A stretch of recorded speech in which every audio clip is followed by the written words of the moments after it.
যে জায়গাটি এতদিন ছিল বন্ধ ও নীরব, আজ সেখানে প্রাণের স্পন্দন। শিশুদের দৌড়ঝাঁপ, তরুণদের খেলাধুলা, বয়স্কদের হাঁটা আর আড্ডায় মুখর পুরো এলাকা। পরিকল্পিতভাবে গড়ে তোলা হয়েছে একটি মসজিদ, খেলার মাঠ, বসার বেঞ্চ এবং হাঁটার পথ। দীর্ঘদিন আবদ্ধ থাকার পর পুরন ঢাকার জেলখানার পাশে একটি এলাকা এখন সবার জন্য উন্মুক্ত এই পরিবেশে খুশি এলাকাবাসী।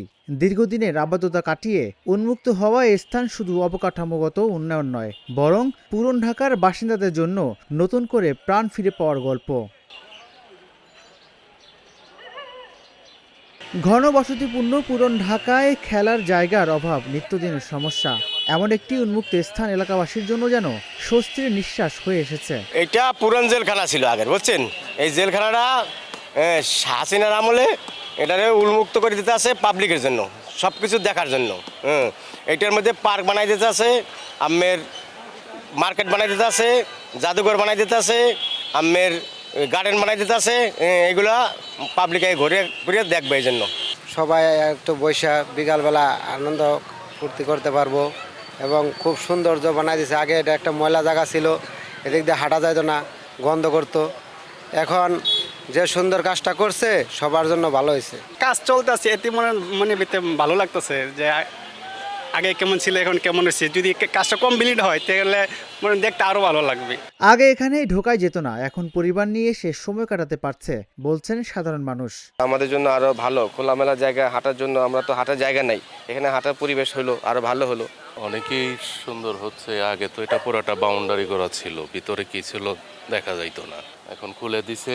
এমনিতেই তো পুরান ঢাকা গিঞ্জি এলাকা, বাচ্চাদের খেলার জায়গা নাই, মানুষের একটু ফ্রেশ হাওয়া নেওয়ার জায়গা নাই। সামনে একটা পুকুর আছে, সুন্দর গাছের নিচে বসার ব্যবস্থা করে দিতে সুন্দর হয়েছে। অবভিয়াসলি বোঝা যায় যে যা আছে খুবই সুন্দর, আলহামদুলিল্লাহ। তো বাচ্চারা এখানে খেলবো, অনেক মজা পাইবো, আনন্দ করব, এটা দেখে তো আমাকে আনন্দ। বেশ অনেক সুন্দর লাগছে, কারণ এই ঢাকা শহরের মতো একটা গিঞ্জি এলাকায় তো এত সুন্দর একটা জায়গা করতেছে সরকার, এটা খুবই ভালো লাগেছে। হ্যাঁ, আবার সাথে একটা মসজিদ, মনোরম একটা মসজিদ। তো এই জিনিসটা খুবই ভালো হয়েছে যে মানুষ একটু শান্তি মতন এসে বসতে পারবে। শিশুদের খেলার নিরাপদ জায়গা ছিল না, এখন তারা এখানে এসে খেলতে পারবে। এটা এলাকাবাসীর জন্য বড় স্বস্তির।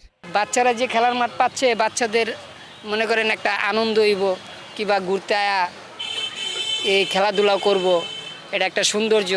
আমিও তো গাজীপুর থেকে এসে সুন্দর জায়গা থেকে দাঁড়াইছি, সুন্দর জায়গা থেকে দাঁড়াইছি। আমার ভাই নামাজ পড়তে গেছে, আমি দাঁড়াইছি। আগে আমরা যখন ছিলাম এখানে তখন একটা মজা পাইতাম না, কিন্তু এখন এই যে মসজিদ হয়েছে, পাশে পুষ্কুনি আছে, এই যে খেলনা দোলনা, পোলাপাড়া বাচ্চা টাচ্চা, তারপর চলাফেরার জায়গাটা খুবই একটা ভালো অবস্থান হয়েছে। পরিচ্ছন্ন ও সুশৃঙ্খল পরিবেশ ধরে রাখতে সবার সচেতনতা জরুরি বলেও মনে করছেন স্থানীয়রা। তাদের প্রত্যাশা এই উদ্যোগ যেন টেকসই হয়। পুরান ঢাকা মানেই জরাজীর্ণ জায়গা, ঠাসাঠাসি বিল্ডিং এবং বাচ্চাদের খেলার মাঠের অভাব। সেই অভাবটাই পূরণ করতে যাচ্ছে এই জেলখানা কর্তৃপক্ষ। এখানে তৈরি করা হচ্ছে খেলার মাঠ, মুরব্বীদের জন্য বা সাধারণ মানুষদের জন্য ব্যবস্থা করা হয়েছে বসার জায়গা। এখানে সকালে, দুপুরে বা বিকালে যে কেউ এসে এখানে হাঁটতে পারবেন এবং বিনোদন সহকারে পরিবার নিয়ে সময় কাটাতে পারবেন। রাজিবুল ইসলাম, ঢাকা জার্নাল, ঢাকা।